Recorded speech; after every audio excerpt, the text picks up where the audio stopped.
ዛሬ ስለ ስኬት ነው የምንማረው። ሁላችን የምንሮጠው ስኬት ለምንለው ነገር ስለሆነ ማለት ነው። ኤኒ ነገር ስናረግ ስኬት ነው ብለን ነው። ፕሮግራም የሚመጣ ሰው ሲመጣ ስኬት እዛ ነው ያለው ብሎ ነው የሚመጣው። ምንም ነገር ስናረግ በህይወታችን ኤኒ ምርጫ መጥቶ ውሳኔ ስንወስን ስኬት ለምንለው ነገር ነው። ማንም ሰው ለውድቀት አይሄድ። ለውድቀት ከሄደ አማኑኤል ሆስፒታል ነው መግባት ያለበት። በቃ የሚበጀውን አያውቅም፣ ራሱን ያጋጫል፣ በማይጠቅም ነገር መርዝ ይጠጣል ተብሎ ይገባል ማለት። ግን ሁሉም ሰው ለዛ ነው የሚኖረው። ስለዚህ ሁላችንንም የሚለየን አንድ ነገር ነው። በደንብ ስሙኝ። ስለ ስኬት የተረዳ ነው ነገር ምን በላው ከሌላው ሰው የሚለየው ስለ ስኬት በተረዳ ነው ነገር ነው። በዚህ ሳምንት ከመለኮት ጄነሬሽኖችን ማድረስ ነበረብኝና በዚህ ሳምንት እና መኪና ውስጥ እየተጫወትን የነበሩት ቲኔጀሮች ነገሩን ማክዶናልድ በልተን አናውቅም አሉ። በጣም ደስ አለኝ። ለምን አልኳቸው። ከቤተሰብ ውስጥ ማክዶናልድ ሰርቶ የሚያቅፈው አለ። ስለዚህ ማክዶናልድ በፍጹም አንበላም አሉ። የት የሚደረገውን ስላየናሉ።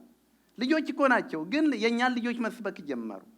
ይሄን ሰምተን ያለፈው ሳምንት ነው የሰማነው። ያሁኑ አርብ ስንሄድ እራት እንብላ ሲባል ይወዱ ማክዶናልድ የሆነ ኦፈር አለዋል። ኦሬዲ እኛ ሰምተናል። ደግሞ እግዚአብሔር በአጋጣሚ እግዚአብሔር ወደ ህይወታችን ምንም ነገር አያመጣም። ባይዘው እኮ እንደ አስተዋይ ፈትነን ጥል ኖ ከዚህ በኋላ ማክዶናልድ አንሄድም ማለት የምትሄዱበት ሬስቶራንት እንኳን የመረዳታችሁና የስኬታችሁ መገንዘብ ያህል። ስለዚህ ሰው ስኬት የሚለውን በዚህ መንግስት ማጣሪያ ካላለፈለት ብዙ ሲደክም ይውላል። እና አንዱ ማይክል ጃክሰን ነበር እንዲህ ይላል፣ ለ150 ዓመት ያህል መኖር ይፈልግ ነበር። በዚህም ምክንያት 12 ሐኪሞችን በቤቱ በየቀኑ ከራስ ጸጉሩ እስከ እግር ጥፍሩ ይመረምሩት ነበር። ጸጉር ይተከልለታል፣ ጸጉር ይቆረጣል። መንታ የሆነው የማይደረግ ነገር የለም። በጣም የሚገርም ዓለም እኮ ነው ያለን አሁን። የሰው ሁሉ ባለፈው ሳምንት እንደነገርኳችሁ የራሻው ፕሬዚዳንት እና የቻይናው ፕሬዚዳንት እድሜ ስለማርዘም እየተወያዩ ነው አይደል? ዓለም የሰማቸው። በቃ ሰው አሁን በዚህ ነው የተጠመደው። እንዴት ረጅም ልኖር? ሰው የሚገሉ ሰዎች ናቸው በየቀኑ። መንግስታት ሆነ የራሱን እድሜ ማርዘም የሚፈልግ ሰው በጣም ነው የሚገርመኝ።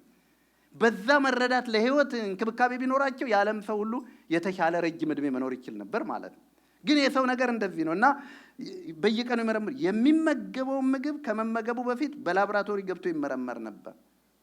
እውነት ነው፣ ቢሊየነር ነበር። ከዚህ በተጨማሪ 15 ሰዎች ደግሞ መስራት ስላለበት የሰውነት እንቅስቃሴ ይቆጣጠሩ ነበር። የሚተኛበት አልጋ ትልቅ ቴክኖሎጂ በመጠቀም የመኝታ ቤቱን ኦክሲጅን መጠኑን ያስተካክል ነበር። ሞቀት ስትገላበጥ ኦክሲጅኑን የሚያስተካክል ነገር አለ። ሰው እንዴት ይውላችሁ። ለዚህ እኮ ነው ይሄ እኮ ነው የመጀመሪያው ፈተና። እንደ እግዚአብሔር መኖር ከፈለክ ይሄን ብላ እኮ ያለው ይሄንን። በቃ እንደ እግዚአብሔር መኖር ትችላለህ፣ አሜዚንግ ህይወት ትኖራለህ። ጠላት እንዲህ ነው የሚለው። እና ይቆጣጠሩ ነበር። የመኝታ ቤቱን ኦክሲጅን መጠኑን ያስተካክል ነበር። በውጭም እንዳጋጣሚ ከሰውነት አንዱ ከተጎዳበት የሰውነት አካል የሚሰጡ ሰዎች ዘወትር በተጠንቀቅ ነበሩ። ተኝተው ቢጎዳ ገብተው የሚያክሙት ሰዎች ነበሩ። ይህ ሁላ ሲሆን ማይክል ጃክሰን 150 ዓመት የመኖር ህልም ነበረው። ነገር ግን ሊሳካለት አልቻለም። ሁሉም በነበር አለፈ። በሰኔ 25 2009 በ55 ዓመቱ ልቡ መስራት አቆመ። የነዛ 12 ሐኪሞች ርብርብ ምንም ሊሰራ አልቻለም። ከዚህ በላይ የሎስ አንጀለስ ካሊፎርኒያ ሐኪሞች ጥምረት ያመጣው ለውጥ አልነበረም። የእድሜውን አጋማሽ በሐኪሞች ክትትል የሚጓዘው ለ150 ዓመት የመኖር ህልሙን ሊያሳካለት አልቻለም። የማይክል የመጨረሻው የምድር ቆይታ በዓለም 2.5 ሚሊዮን ህዝብ በቀጥታ ተከታትሎታል። ቀብሩን 2.5 ሚሊዮን ህዝብ ተከታትሎታል። ኢትዮጵያ ታውቃላችሁ፣ ግን ስኬት ቀብር እንኳን ስኬት ነው ይባላል። ታውቃላችሁ? አየሁ ገሌ ቀብሩን በጣም ደማቅ ነበር፣ የተባረከ ሰው፣ ዝናብ ሁሉ ዘነበ፣ ሰማይ አዘነለት። ቀብር እንኳን እንደ ስኬት የሚቆጠርበት ማለት ነውና ማይክል ሞትን መፈተን አስቦ ነበር። ሞት ግን ቀድሞ ፈተነው ይላል። በጣም ሞትን መፈተን ነው ያሰበው። እንዴት ነው እቺን ሞት ማርቃት? ስለዚህ ስኬት የምንለው ብዙ ነገር አለ። የብዙ ሰዎች ህይወት አለኝ፣ ግን አንዱ እንደ ቀድም ያነበብኩላችሁን የስቲቭ ጆብስ አነብላችኋል። ስቲቭ ጆብስ አሜሪካዊ ቢሊየነር በህይወቱ መጨረሻ ሰዓት ላይ ያስተላለፈው አስደናቂ መልእክት እንደዚህ ነው። በ56 ዓመቱ ያረፈ የአሜሪካ ቢሊየነር ህይወት ታሪክ እንደዚህ ተጽፏል። በንግዱ ዓለም ውስጥ የመጨረሻ ከፍታ ጫፍ የሚባለው ቦታ ደርሻለሁ። ይሁን እንጂ ከዚህ ሁሉ ሀብት ደስታን ማግኘት አልቻልኩም። በልፋቴ ካከማቸውት ሀብት ያገኘሁት ደስታ እዚህ ግባ የማይባል ነው። አሁን በሕይወቴ የመጨረሻ ሰዓት አካባቢ አልጋ ላይ ሆኜ ያሳለፍኩትን ነገር ሁሉ ወደ ኋላ ሳስበው እኮራበት የነበረው ሀብቴና ዝናዬ ከንቱና ትርጉም አልባ እንደሆነ ተረድቻለሁ። አንድን ሰው መኪና እንዲነዳልህ ወይም ሰርቶ ገንዘብ እንዲያስገባልህ ልትቀጥረው ትችላለህ።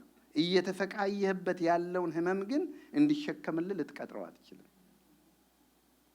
ዓለምን ሰይጣን በዛ በኤደን ገነት የስኬትን ፎርሙላ ከቀየረበት ዘመን ጀምሮ ሰዎች ስኬት ለሚሉት ነገር ይሮጣሉ፣ ብዙዎቹ ይከስራሉ። ምድራዊ የሆኑ ቁሳቁሶች ሁሉ ሊጠፉ ዳግም ሊገኙም ይችላሉ። አንድ ጊዜ ካመለጠህ ደግሞ ልታገኝ የማትችለው ነገር አለ፣ እርሱም ህይወትህ ነው ብሎ ነው ሄደው ይሰውይ። ሌላ አንድ ቢሊየነርም ታሪክ አለ። ግን ይብቃን። ዋት ኢዝ ሰክሰስ? በእግዚአብሔር ኪንግደም ሰክሰስ እንደዚህ ነው። በእግዚአብሔር ኪንግደም ቅድም ለልጆቹ እንዳነበብኩት እግዚአብሔር ኢያሱን ይለዋል፣ ሰክሰስህ ይሄ ነው፣ ባሪያዬ ሙሴ ያዘዘን ሁሉ ጠብቅ አድርገውም በምትሄድበት ቦታ ይከናወንልሃል። በምትሄድበት አቅጣጫ ሁሉ ይከናወንልሃል። ስለዚህ ለሰክሰስ ምን ማድረግ አለበት? በእግዚአብሔር መንገድ ውጣ፣ በእግዚአብሔር መንገድ ግባ፣ በእግዚአብሔር መንገድ ዝራ፣ በእግዚአብሔር መንገድ ይጨድ። ካለዛስ ሰክሰስ ላልከው ነገር በሙሉ ሮጠህ መጨረሻ ላይ ግን ከእግዚአብሔር የተቀበልካቸውን ዋና ዋና ነገሮች ታጣለህ። ይሄ የእግዚአብሔር ግብዣ ለሰው ልጅ ነው የሰክሰስ። ጌታ ደግሞ ለወዳጆቹ ደግሞ እንዲህ አለ። ለወዳጆቹ ደግሞ ኢየሱስ ደግሞ በነገር ሁሉ እንደሚከናወን በነፍስህ እንዲከናወንልህ ጤና እንዲኖርህ እጸልያለሁ። 3 ዮሐንስ 1:2 ይሄ ደግሞ የጌታ ሐሳብ ነው። በነገር ሁሉ ሰክሰስፉል እንድትሆን በነገር ሁሉ በመንፈስ በነፍስ በስጋ ሰክሰስ እንዲኖርህ እጸልያለሁ። የእግዚአብሔር ሐሳብ ነው።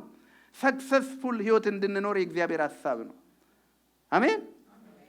አደራችሁን። ጠላት አንዳንዴ እንደዛ ይጎሽመና ኖ በምድር ላይ እየተጨነቁ መኖር አለብን።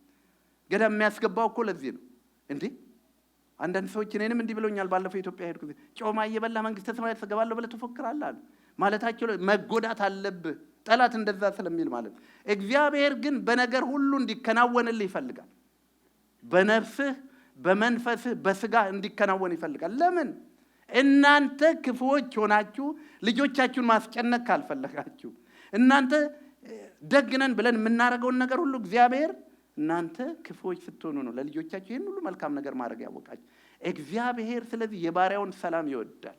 እግዚአብሔር ባሪያው በስኬት እንዲኖር ይፈልጋል። ስለዚህ የእግዚአብሔር ግብዣ ነው፣ የጌታ ግብዣ። አባት ለልጁ ደግሞ ቅድም ለልጆቹ ያነበብኩትን 1ኛ ነገሥት ምዕራፍ 2 ከ1-4 አነብላችኋለሁ። እንዲህ አላቸው፣ ዳዊትም የሚሞትበት ቀን ቀረበ። ልጁንም ሰለሞን እንዲህ ሲል አዘዘው፣ እኔ የምድሩን ሁሉ መንገድ እሄዳለሁ፣ በመሞቻ ወንበራችን ወይ ጠረጴዛችን ወይ አልጋችን ሳንሆን ልጆቻችንን እንድንመክር እግዚአብሔር ይርዳል። ዳዊት ባክኗል በብዙ ምክንያት። ወገኖቼ ከእግዚአብሔር እና ከቤተሰባችን የሚያባክነን ነገር ሁሉ ራሱ የባከነ ይሁን። ምክንያቱም ልጆቻችንን ቀድሞ ነው ሬዝ ማድረግ ያለብን። በመጨረሻ እንደዚህ አለው ይላል፣ እኔ አለው ይላል የምድሩን ሁሉ መንገድ እሄዳለሁ፣ በቃ ጨርሻለሁ። ታውቃላችሁ እግዚአብሔር ጠርቶን ያለ ሰክሰስ ልንኖር እንደምንችል የወንዶች ህብረት ላይ ሰው አንድ በጣም ድንቅ ጥያቄ ጠየቀ። ሰው ጻድቅ ሆኖ በመከራ ውስጥ ሊኖር ይችላል? አዎ። በእግዚአብሔር ፍቃድ የሚታለፍበት መከራ አለ። በራሳችንም አለመረዳት በራሳችንም ጉድለት የምናልፍበት አለ። ስለዚህ ዳዊት ታውቃላችሁ በብዙ ነገር እግዚአብሔርን አገልግሏል፣ በብዙ ነገር ደግሞ ተጎድቷል፣ ራሱንም ጎድቷል። ስለዚህ የኖረው ዘመን በጣም አጭር ዘመን ነው። በነገራችን ላይ በኩሌታዬ ዘመን አትውሰደኝ ብሎ የጸለየ አንድ ሰው ባይብል ላይ ቢኖር ዳዊት ነው። እባክህ በኩሌታዬ ዘመን አትውሰደኝ። ግን በኩሌታው ዘመን ነው የሄደው ዳዊት። 75 ዓመት ነው የሄደው። ብዙ ምክንያት አለ። ሰው በሙላት መሄድ ይችላል እንደ አባቢ፣ ግን በራሱ ላይ ባመጣውም ደግሞ መኖር ይችላል። እነሱ እንነጋገር። አባቢ በራሱ ላይ ምንድነው ያመጣው ብትሉ፣ አባቢ ምድር ብትደበላለቅ በእንቅልፍ ይተኛል። እንደ ብዙዎቻችሁ የኢትዮጵያን ዜና ይሰማል፣ ግን የኢትዮጵያ ዜና እንቅልፍ ነስቶት አያውቅም። ወይኔ ያቺ ሀገር ተቃጠለች ጉዶንን አይልም። የልጆቹ ነገር እንደናንተ ያሳስበዋል፣ ግን ይሄ ምናምን ብሎ ነው የሚተኛው። እግዚአብሔር የሰጠን ነገር አለ። አትጨነቁ የተባለበት ነገር አለ። የሚያስጨንቃችሁን ሁሉ በእርሱ የመንግስቱ ፕሪንሲፕሎች አሉ፣ እንዴት እንደምንኖር ማለት ነው። በእስር ቤት ነበር አባቢ። በእስር ቤት ግን እንደ ኦፖርቹኒቲ ተጠቅሞ ምን አደረገው? የእስር ቤቱን ኦፖርቹኒቲ ለመማረሪያ ሳይሆን ጌታ ሆይ አንተን ሳገለግል። እኛ እኮ አሁን አንድ ትንሽ ጎማ እኮ ከፈነዳብን ከጌታ ጋር ሙግት እኮ ነው። ጌታ ሆይ ባሪያህን እንዲህ ታደርገዋለህ፣ እንዴት ጎማዬ ይፈነዳል? ለመልካም እንደሆነ ካሰብክ ጌታ ሆይ ከዛኛው አደጋ ልታተርፈኝ ጎማዬን ማለት ትችላለህ። ወይ ደግሞ ጠላት አይከናወንልህም እኔ ቀይሬ እሄዳለሁ ልትል ትችላለህ። እስር ቤት ነበር። ስለዚህ እስር ቤት ብዙ ባይብል አሰራጭቶበታል። አባቶቻችን በዚህ መረዳት ነው የኖሩት። ዮሴፍን ውሰዱት። ዮሴፍ በእግር ብረት ደከመ ይላል። በጽድቅ ኖሯል፣ ግን በእግር ብረት ደከመ። እግዚአብሔርን ወደ ማማረር ግን አልመጣም። ጌታ እዚህ የፈለገኝ ቦታ አለ። ወገኖች በኪንግደም ስኬት ፎርሙላ ስንኖር የምንኖርበት ቦታ ሁሉ ስኬት ነው። ያ እግዚአብሔር ሳይፈቅድ በህይወቴ ላይ የሆነ ነገር የለም እንላለን። ስለ ቻርሊ ከርክ ብዙ መስማት ጀምረናል። ባለፈው የመጨረሻ ኢንተርቪውን ተብሎ ሰማሁት።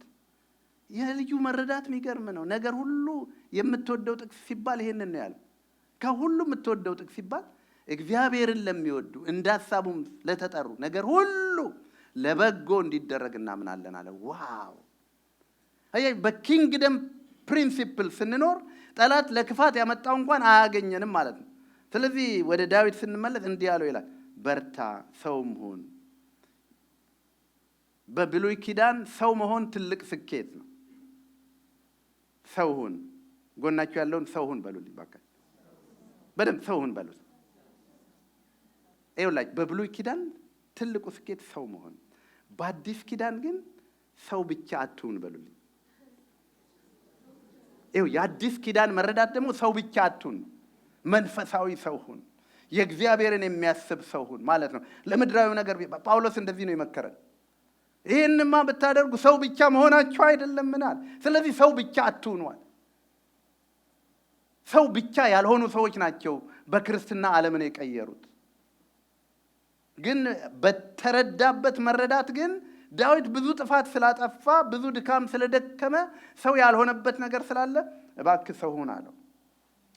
ያው ታውቃላችሁ ሰለሞንም ደግሞ ሰው ያልሆነበት ብዙ ቦታ ነበር እንደማናችን። ግን ሰው ለመሆን የሚጠቅም ይሄ ነው አለው።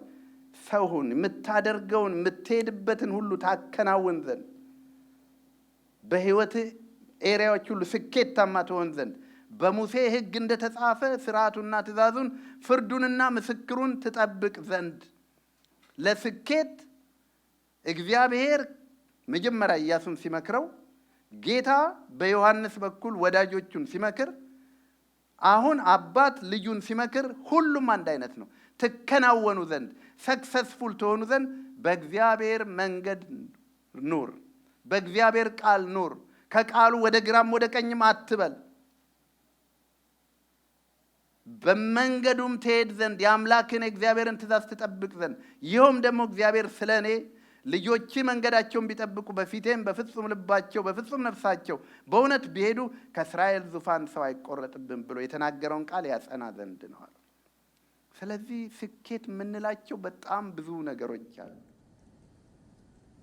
ምንድን ነው ለእናንተ ስኬት? ለ2026 ጌታ ቢፈቅድና ብንኖር ይህንን ነው የማደርገው በቃ የተሳካለኝ ሰው ብላችሁ ራሳችሁን የምትመዝኑበት መመዘኛ ምንድን ነው? ወጥቼ መግባቴ የእግዚአብሔር ምሕረት ነው። በልቼ መተኛቴ በእንቅልፍ ማሸለቤ የእግዚአብሔር ምሕረት ነው። ግን ከዛ በላይ እግዚአብሔር ይፈልጋል፣ ሰው ከመሆን ያለፈ ነገር ማለት ነው። ስለዚህ የእግዚአብሔር መንግስት ነው የስኬት ሚዛናችን። የመጀመሪያ የተማርነው የመጀመሪያው ቀን የመንግስቱ ዜና ነው። ለሁላችንም ዜና መጣ። እነሆ የእግዚአብሔር መንግስት ቀርባለች ተባለ። ውረሷት ተባለ። አንተ ታናሽ መንጋ እግዚአብሔር መንግስቱን ያወርስ ዘንድ የአባት በጎ ፈቃድ ነውና አትፍሩ ተባለ። በቃ ለዚህ መንግስት ተጠርታችኋል ተባለ። አሁን ቅድም ቆንጅትዬ የተናገረችው ቀላል እንዳይመስላችሁ፣ ግን ጥቁር ልብስሽን እንደማውልቂ ቆንጅትዬ። እሺ፣ አዎ፣ እዛ እንደ ሰርግ ነው የሆነው አይደል? እዚህም እንደ ሰርግ የእግዚአብሔር መንግስት ወኪል ነሽ። አያችሁ፣ እዛ ስንት ያገለገሉ ሰው ናቸው ያልተገባበት የሰላም ምድር ገብተው ትንሽ መስክረዋል። እዚህ ታስታውሳላችሁ። ግን አሁን ሲሄዱስ እግዚአብሔር መንግስት ሚዛን ሞት ስኬት ነው። የጻድቅ ሞት በእግዚአብሔር ዘንድ የከበረ ነው፣ ከድካማቸው ያርፋሉና ነው። አያችሁ ግን ለዚህ ለምድራዊ ሰው ግን ሰው ብቻ ለሆነ ሰው ግን ሞት በኢየሱስ ስም አንድ እየተዘጋጀሁት ያለሁት አሁን የሞት ትምህርት ነው። ቀኑን ስለማናግራችሁ እንዳትቀሩ።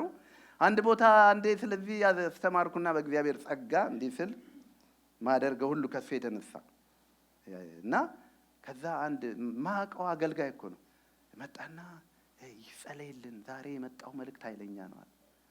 በነገራችን ላይ ስለ ሞት ሁሉ እየተማርን እንድንኖር ነው የእግዚአብሔር ሐሳብ።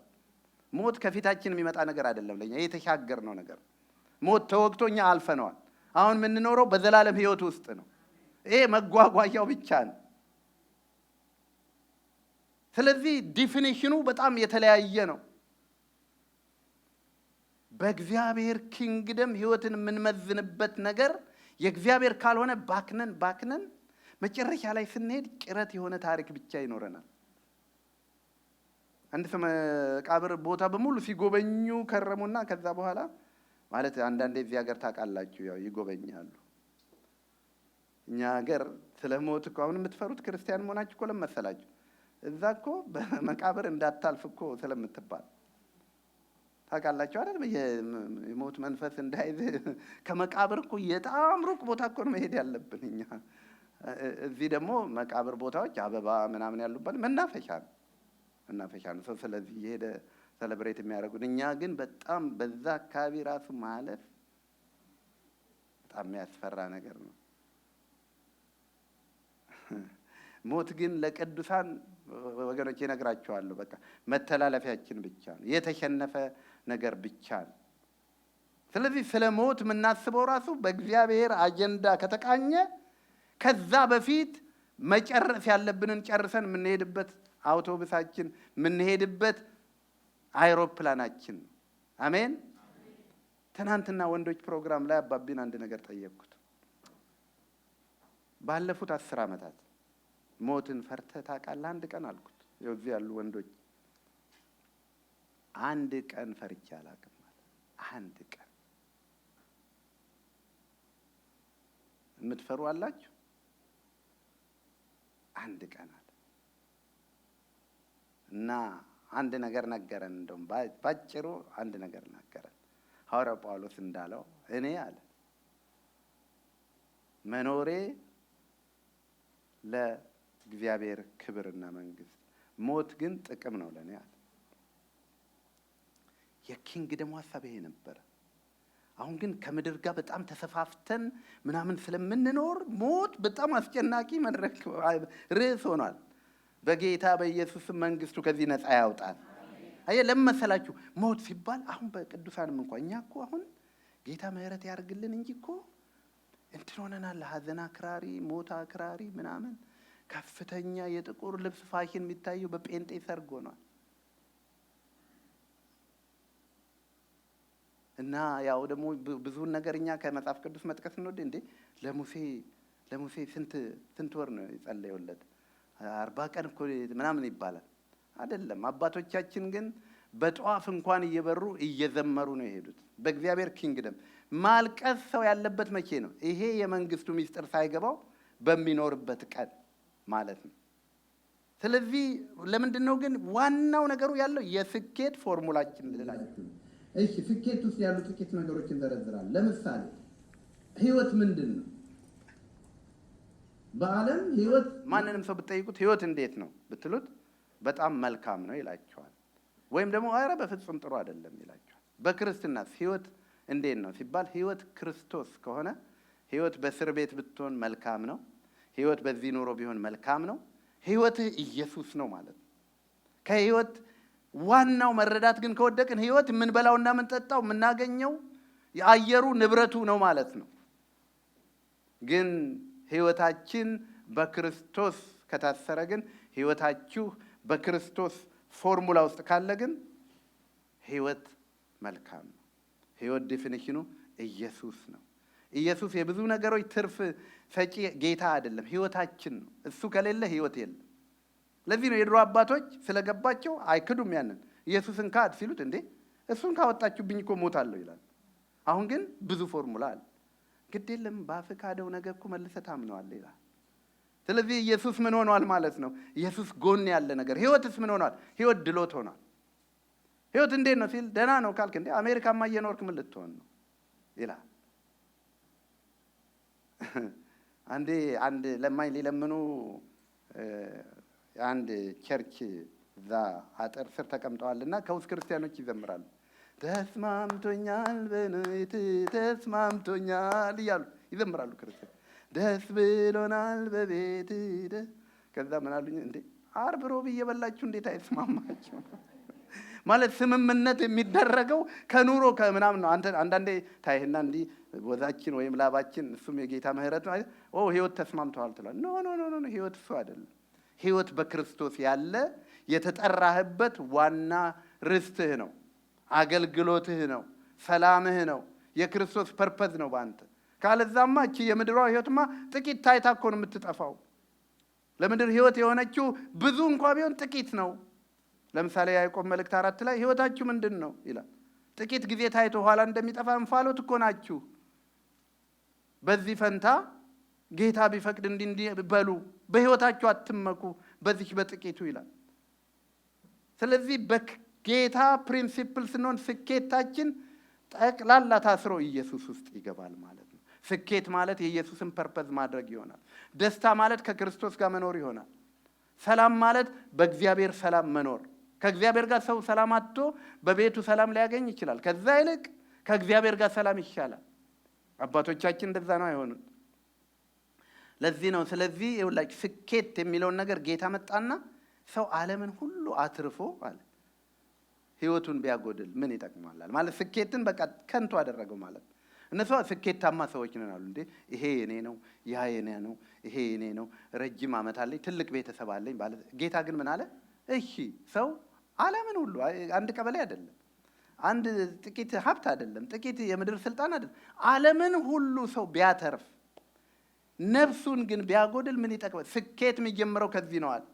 ልክ ቀደም ለልጆቻችን እንደነገርኳቸው ስኬታችን የሚጀምረው የመጀመሪያው ነገር ነፍሳችንን አትርፎ ከክርስቶስ ጋር ከመኖር ህይወት ስለሆነ ማለት ነው። ስለዚህ ስኬታችን የሚጀምረው ከክርስቶስ ነው። ከዛ በኋላ የሰው ሩጫ፣ ድካም፣ ትርፉ፣ ስኬቱ፣ ጉድለቱ ምናምን ሁሉ የስኬታችን መገለጫ አይደለም። የስኬታችሁ መገለጫ ከክርስቶስ ጋር ያላችሁ ህይወት ነው። እንዴት ነው ህይወት ከክርስቶስ ጋር?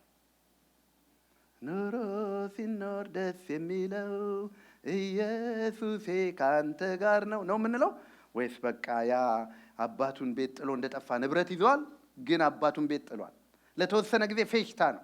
ከክርስቶስ ጋር ህይወት የለም፣ ከክርስቶስ ጋር አገልግሎት የለም፣ ከክርስቶስ ጋር ዴይ ቱ ዴይ ዲቮሽን የለም። ጌታ ሆይ አይ ላቭ ዩ በቃ የሚል ከክርስቶስ ጋር ጥምረት የለም። ግን እንዴት ነው ሲባል ኖሮ አሪፍ ነው አለ ገንዘቡን እስኪጨርስ ድረስ። ለምን? የሱ ህይወት የተመሰረተው በገንዘቡ ላይ ስለሆነ ማለት ነው። አንዳንደኛም እንደዚህ እንሆናለን። ትዳር እንዴት ነው ሲባል ከልጅቷ ጋር ተጣልተን ትዳር አሪፍ ነው ልንል እንችላለን። ትዳር ግን እንዴት ነው ከተባለ ከሷ ጋር ያለ ህብረት ማለት ነው። ህይወት እንዴት ነው ካለ ከኢየሱስ ጋር ያለው ህብረት ነው ማለት ነው። የህይወት ዲፊኒሽኑ ከክርስቶስ ጋር ያለን ህይወት ነው።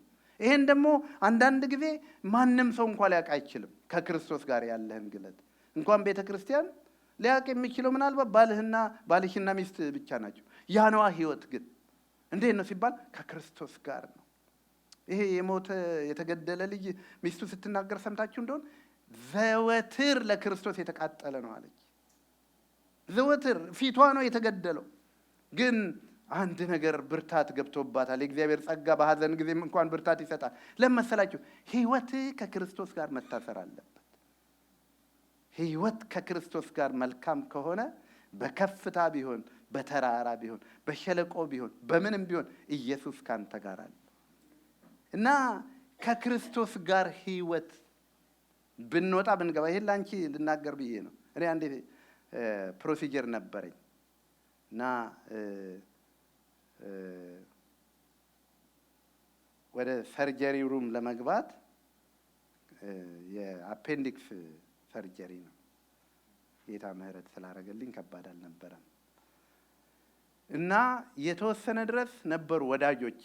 ከዛ በኋላ ባለቤቴ የትኛዋ ነች ተባለ። ጽ ነች አልኩ። ሌሎቹን እዚህ ጋር ቆሙ ተባለ። ጺን ደግሞ የተወሰነ ጊዜ ድረስ ወሰዷት።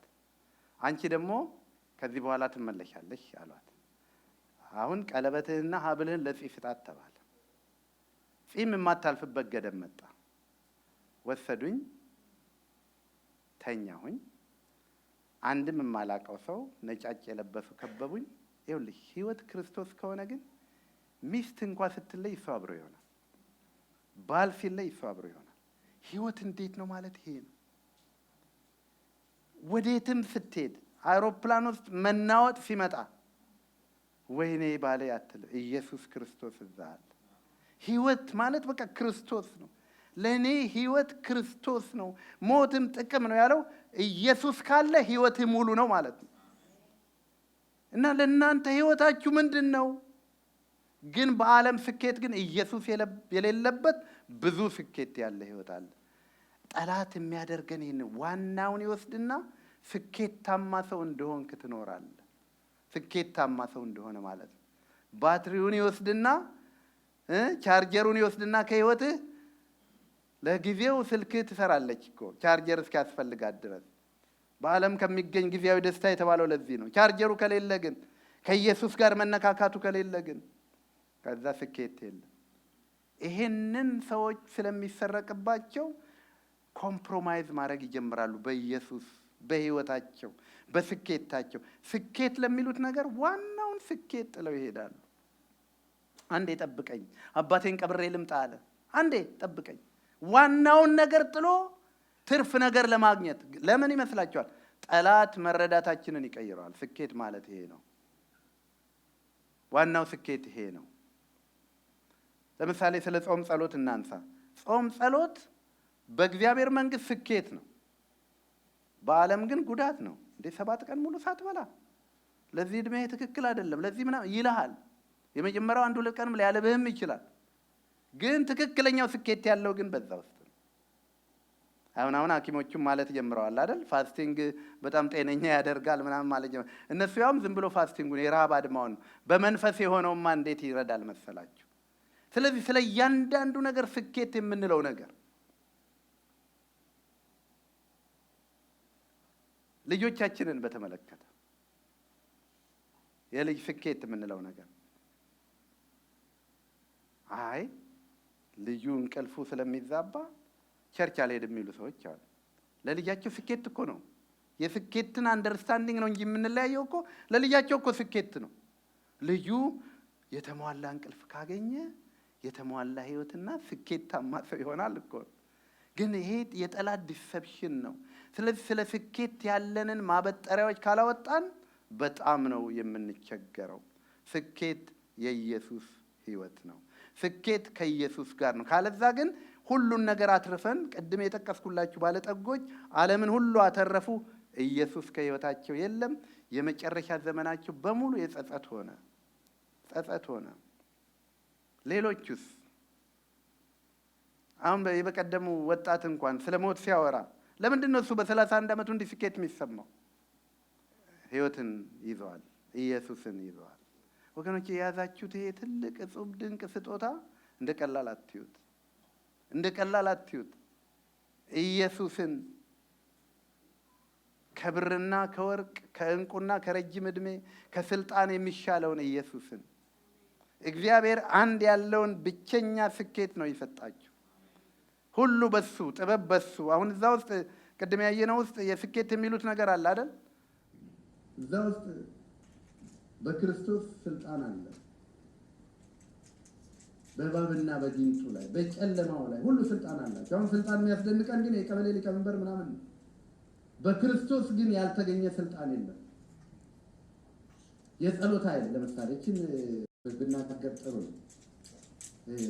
በምንም ምክንያት ከጸሎት የምትቀሩ ሰዎች እራሳችሁን መርምሩ። the most fruitful ቦታ ነው የምትቀሩት።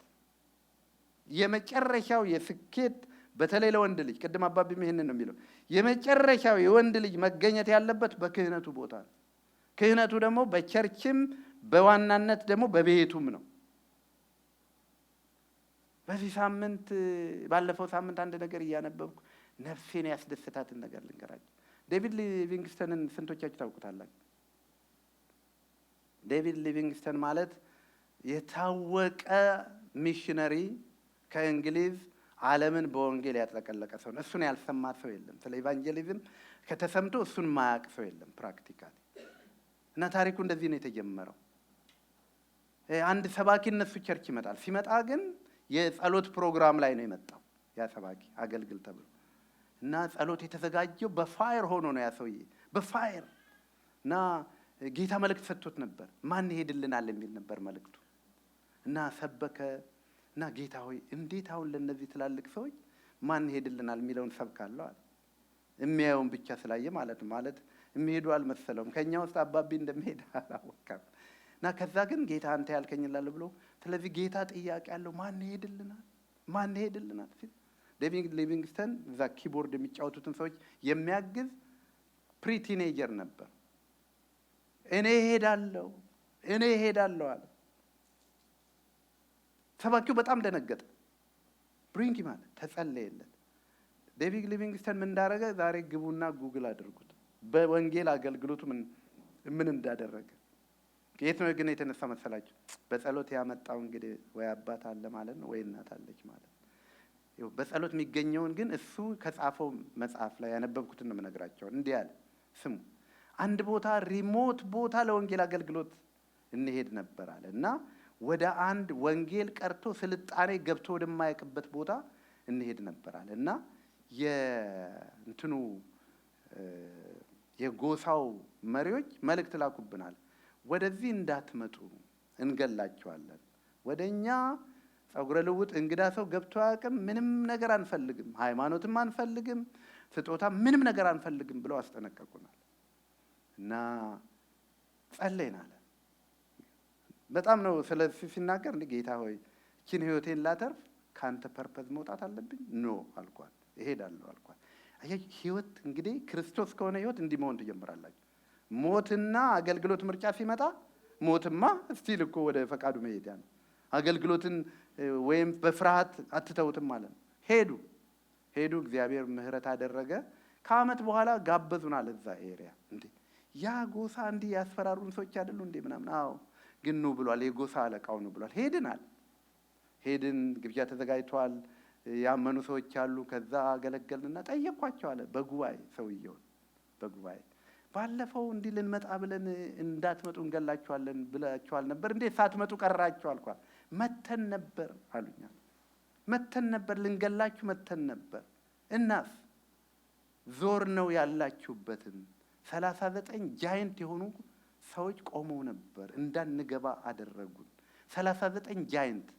ይሄንን እንግሊዝ ሄዶ ነው ሪፖርት የሚያደርገው እና እንግሊዝ የቸርቻቸው ደግሞ የጸሎት አገልጋዮች ጠየቁት። መቼ ነው ይሄ ቀን? ዳይሪውን ይጽፍ ነበር። ከዛ ነው መጽሐፍ የሚወጣውና በዚህ ቀን ነው ሲል የጸሎት አገልግሎት መሪዋ ደግሞ በዚህ ቀን ለእናንተ ጸሎት ይደረግ ነበር። 39 ሰዎች ተገኝተን ነበር። ጃይንት የሚያደርገው በእግዚአብሔር ፊት መገኘት ነው። ገና እንዲህ ያልሰማችሁትን ታሪክ መንግስተ ሰማያት ትሰማላችሁ። መንግስተ ሰማያት የምትሰሙት እዚህ በምድር ተሯሩጠህ የማታገኘውን።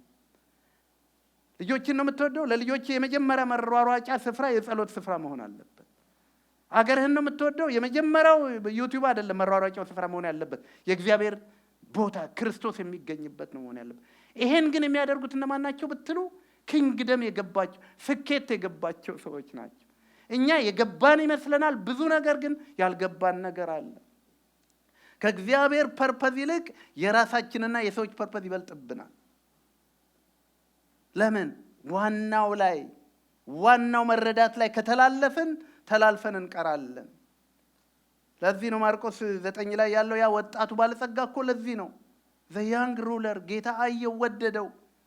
ሰው የእግዚአብሔር መንግስት እንዴት ይወርሳል ብሎ ጠየቀው። ራሱ ወጣቱ መጥቶ ጌታ እንደዚህ ያለው እንዲህ ያደርግ ሲለው ይሄን ከህፃንነቴ ጀምሬ ጠብቄያለሁ አለው። ስለዚህ ምን አለው ይላል ጌታ? ጎሽ በጣም ጥሩ፣ በቃ ሄድና ያለህን ሸጠህ ተከተለኝ አለ። በዛ ሰው መረዳት ያለውን መሸጥ ምንድነው? ሞት ነው። እንዴት ያለህን ትሸጣለህ እንዴ? 10 ብር አስራት ለመስጠት የሚቸገር ሶሳይቲ መሀል ያለህን ስጥ ብትለው እኮ በደም ብዛት ወይም ብዙ ነገር እኮ ይሆናል። ኖ አለ። ፊቱ አዘነበት፣ ወደ ኋላ ተመልሶ ሄደ ይላል። ፊቱ ጠቆረ። ክርስቶስ ዞር ብሎ አየው ይላል። አየውና ለመሰላችሁ ያ ሰው እኮ እናውቀው ነበረ። ምናልባት ያኔ ታዘው ቢሆን የማርቆስ ወንጌል እንደሚባለው የእንትና ወንጌል ይባል ነበር እኮ። የሚቆይ ሌጋሲ፣ ስኬት፣ የመጨረሻ የእግዚአብሔር ፐርፐስ ፍጻሜ በህይወቱ ያገኝ ነበር። ግን በዛን ጊዜ በነበረው መረዳት ኢየሱስን ከመከተል ይልቅ ብር የበለጠ ነበረ። እነ ጴጥሮስ ግን እንደዛ አልነበሩ። ስኬት ገብቷቸዋልና እንዲህ ያሉት ይላል እኮ ሁሉን ጥለን ተከተልን። ግማሽ ምናምን ይዘን እኮ አይደለም ወገኖቼ። እባካችሁ በዚህ ባለው በ21ኛው ክፍለ ዘመን ክርስትና ራሳችሁን አትመዝኑት፣ በክርስቶስ ቃል መዝኑትና የት ናችሁ? በ21ኛው ክፍለ ዘመን ሲባል በጣም ጥሩዎች ልትሆኑ ትችላላችሁ። በሳምንት አንድ ሄዳለሁ። ልክ ያ ሰው እንዳለው እኮ ነው። በመገናኛው በሰለሞን መቅደስ መገናኛ እኮ ቆሞ ጌታ ሆይ እንደዚህ ቀራጭ ስላረከኝ አመሰግንሃለሁ፣ በሳምንት እንዲያደርጋለሁ ስምን አውቃለሁ አለ። ግን ያኛው ሰው ጸድቆ ይሄኛው ሰው ደግሞ ተመዝኖ ቀለለ ይላልና ህይወት በእግዚአብሔር ፐርፐስ ክርስቶስ ነው። ከክርስቶስ ጋር ያለ የተጣመረ ህይወት የማትጸጸቱበት፣ በዘመናችሁ የማትጸጸቱበት፣ እንዲህ ባላደረግኩ የማትሉት ብዙ ነገር ጸጸት የሰው ልጅ አይቀርለትም። ታውቃላችሁ። ስለ ልጆቻችሁ ትጸጸታላችሁ ትሉኝ፣ የምጸጸተው ነገር አለኝ ስለ ብዙ ነገር። ግን ስለ ክርስቶስ አንጸጸት። እየፈለገን አይጣል።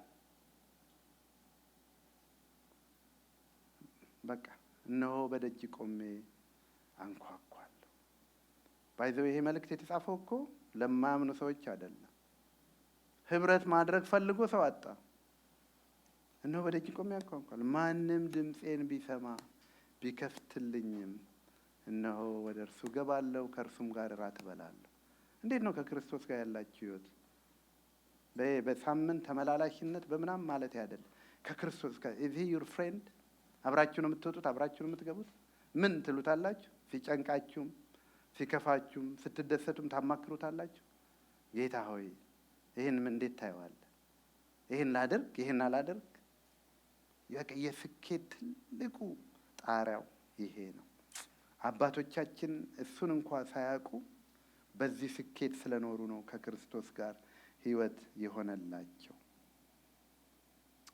መጥምቁ ዮሐንስ ህይወታቸውን የሰጡት በዚህ ምክንያት ነው። ንጽጽሮች እያየን ነውና ጥቂት ስለ ዴማስ እናያለን። ዴማስና ጳውሎስ፣ እነዚህ ሰዎች በነገራችን ላይ መጽሐፍ ቅዱስ ብዙ ጊዜ ሁለት ሰዎችን ያነሳል እንድንማርባቸው። ብዙ ጊዜ ቃየልን አቤልን፣ አብርሃምን ሎጥን፣ ይቀጥላል ኤሳውን። በቃ በእያንዳንዱ ሁለት አለው እግዚአብሔር። ስለ መጨረሻውም ዘመን ደግሞ ሲናገር እንደዛ ይላል። እነሆ ሁለት ሰዎች በእርሻ ላይ ነበሩ፣ እነሆ ሁለት ሰዎች ወፍጮ እየፈጩ ነበር። ያነጻጽራል። ሁለት እኔና እናንተ ከሁለት አንድ ወገን ነን። ኪንግደሙን በተመለከተ ማለት ነው። እዚህ ጋር ዴማስና ጳውሎስ ሁለተኛ ጢሞቴዎስ ምዕራፍ 4:10 ላይ ታሪኩ ተጽፏል። ሁለቱም የተጠሩ ሰዎች ነበሩ። ሁለቱም ወደዚህ ወደ ህይወት ወደ ክርስቶስ የተጠሩ ሰዎች ነበሩ። መንገድ የጀመሩ ሰዎች ነበሩ። መንገድም ጀምረው ነበር። ሁለቱም ከህይወት ጋር መንገድ ጀምረው ነበር። በህይወት መንገድ ጀምረው ነበር። ከዛ ግን መሃል ላይ ሲደርስ ዴማስ ደከመው።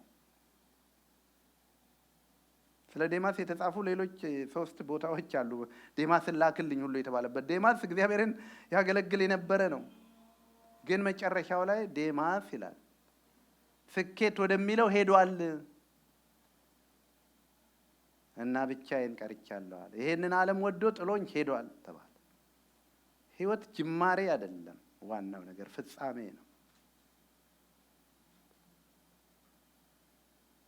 የሐዋርያው ጳውሎስ ጉጉቱ ይሄ ነበር። በቃ ፍጻሜ ነበረ። ዋናው ነገሩ ፍጻሜ ነበር።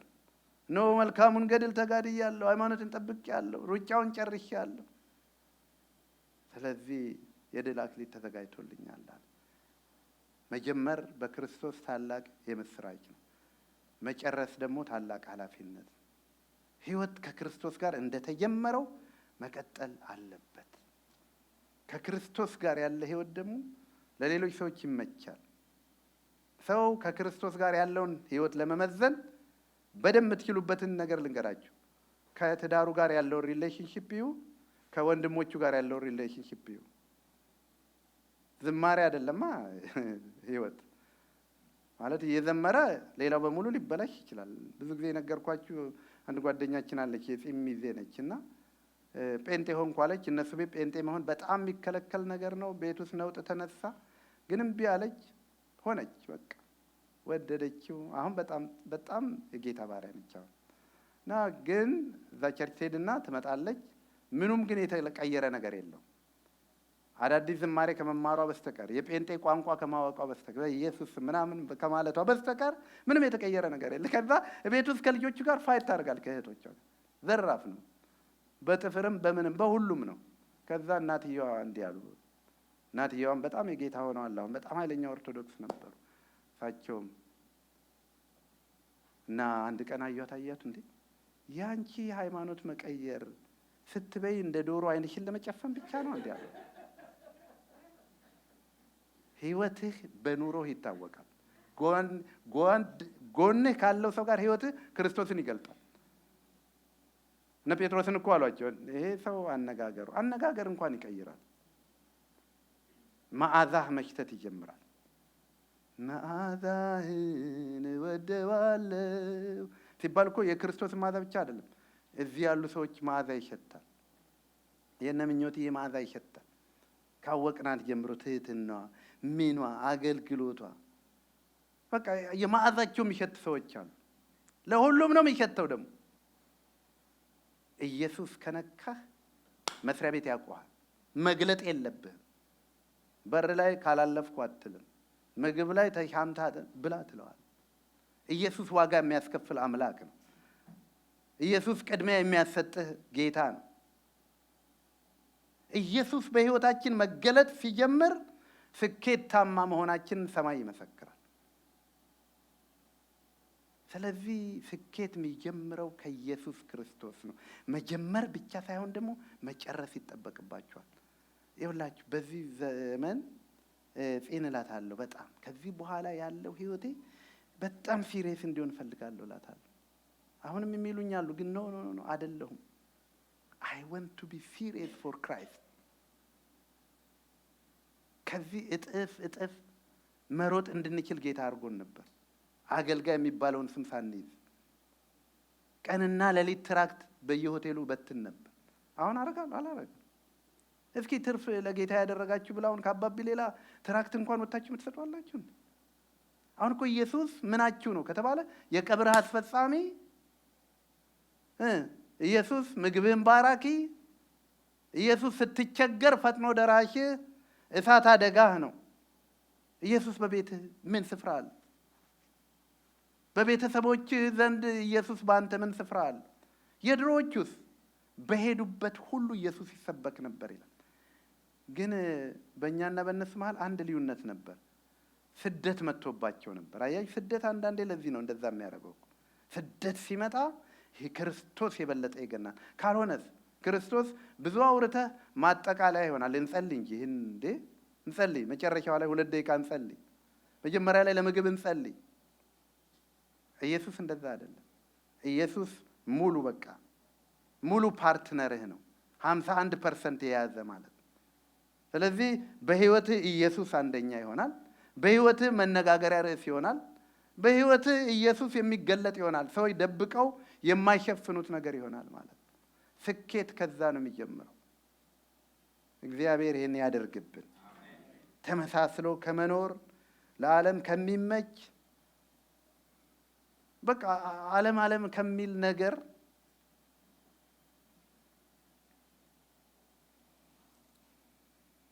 እንነሳና እንጸልይ።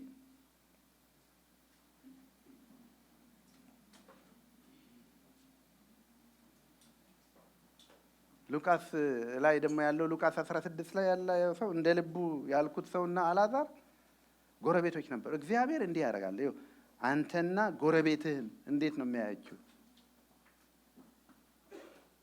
እነዛ ሁለት ጎረቤቶች ናቸው። እነዚህ ደግሞ አንተና ወንድምህን ወንድማማቾች ታሪክ ነው። እነዛ ደግሞ ይሄኛው ደግሞ የሁለት አገልጋዮች ታሪክ ነው። ይሄ ደግሞ የባለ ጊዜዎችና የተሰዳጆች ጊዜ ነው። ሄሮድያን ታውቋታላችሁ።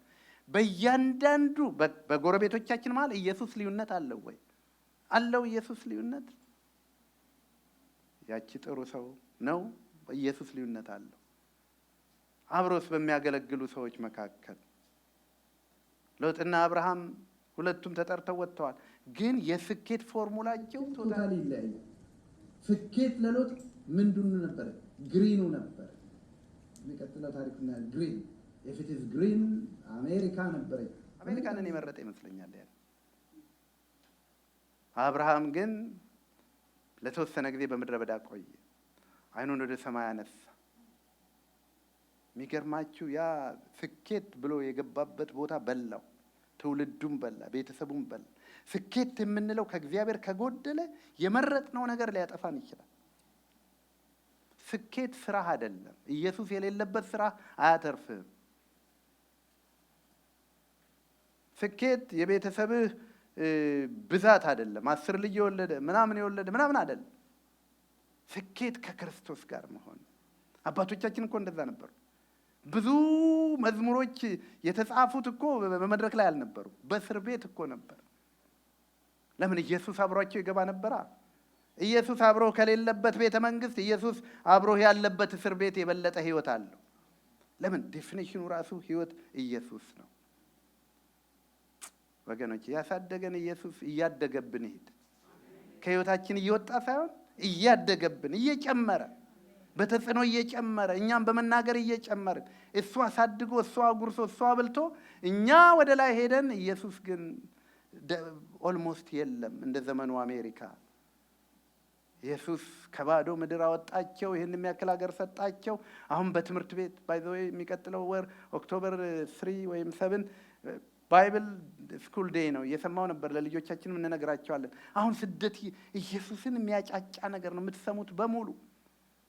የኢየሱስን ስም ስትናገር ሰማይና ምድር ይንቀሳቀሳሉ። ጋድ ብሌስ ዩ ካልክ ግን እስላሙም ጋድ ብሌስ ዩ ነው የሚል። ማንም አይቃወምም። ኢየሱስ የመሰናከያ ድንጋይ የተባለ የመውጊያ ብረት የተባለ እሱ ነው። በቃ ዋናው ኢየሱስ ነው። ግን በዚህ ኪንግደም ውስጥ ያለ ኢየሱስ ደግሞ ህይወት የለም። ኢየሱስ ሳይኖር ኪንግደም የለም። በነገራችን የዚህ ኪንግደም ንጉስ ነው ኢየሱስ። ንጉስ ከሌለ በአንድ ሀገር ህግ የለም። ኢየሱስ የወጣበት ቤት ባዶ ነው። ኢየሱስ የወጣበት ህይወት ለጊዜው ቅድም እንዳልኳችሁ እንደ ስልኩ ምሳሌ ነው። ለጊዜው እኮ ስልኩ ይሰራል፣ ግን ቻርጀሩ ያልቃል። የዛ የጠፋው ልጅ ታሪክ ከአባቱ ቤት ህልውና፣ ከአባቱ ቤት ሰላም፣ ከአባቱ ቤት ደስታ ወጥቷል። ግን ብሩ እስኪያልቅ ድረስ ህይወት ነበር፣ ያውም ደስ የሚል ህይወት። ግን ብር ያልቃል፣ ፓወር ያልቃል፣ የዓለም የሰጠቻቸው ነገሮች ያልቃሉ። ካለዛም ቅድም እንዳነበብናቸው ሰዎች በሞትም ይወሰዳሉ። ያኔ ህይወት ባዶ ይሆናል። ከባዶ ህይወት እግዚአብሔር ይጠብቃል። ሃሌሉያ። እንጸልያለን።